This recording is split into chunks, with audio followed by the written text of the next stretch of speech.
Утро на телеканале «Россия» продолжают «Вести Чувашия». В студии Вероника Павлова. Здравствуйте. На календаре четверг, 24 августа.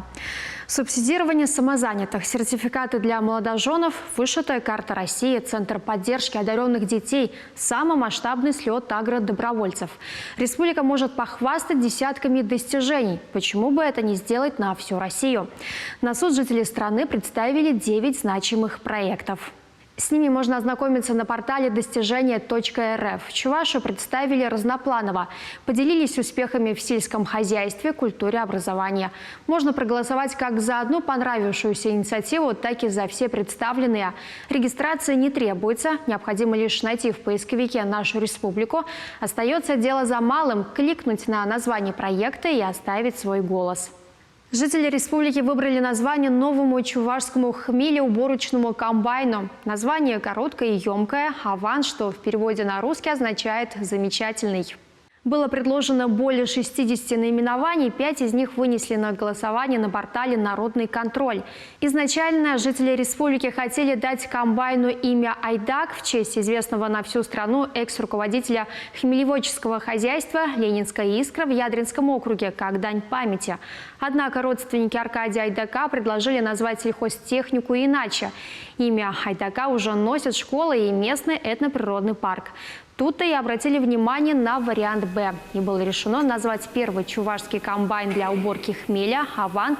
Протестировать новинку планируют в ближайшие дни.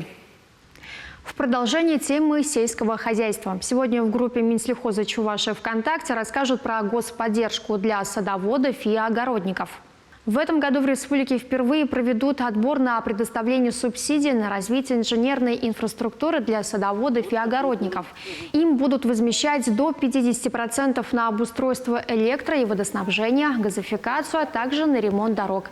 В прямом эфире ВКонтакте специалисты профильного ведомства ответят на все интересующие вопросы. Их, кстати, можно уже оставлять под постом в комментариях. Подключайтесь к трансляции в час дня. Плюс еще 2 акваториума в Чебоксарах. В столице республики на базе 2 общеобразовательных учреждений появятся технопарки. Об этом сообщил глава республики в своем телеграм-канале. Регион прошел конкурс на отбор Минпросвещения России. На создание школьных акваториумов в Чувашии из федерального бюджета получат 42 миллиона рублей.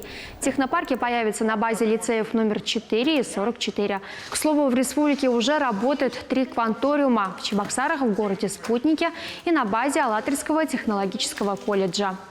На этой неделе речные трамвайчики прекратили перевозить пассажиров на левый берег. Так что, если соберетесь понежиться на солнце в заключительные дни лета на пляже в Заволжье, придется выбрать другой транспорт для поездки.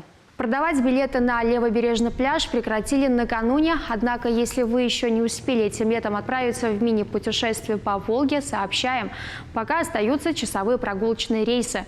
С их расписанием можно ознакомиться на сайте речного порта. Скоростные Валдаи, кстати, тоже продолжают курсировать. На них можно добраться до Свияжска и Казани. Отличный вариант для семейного отдыха. Таковы вести к этому часу. Оставайтесь на телеканале «Россия».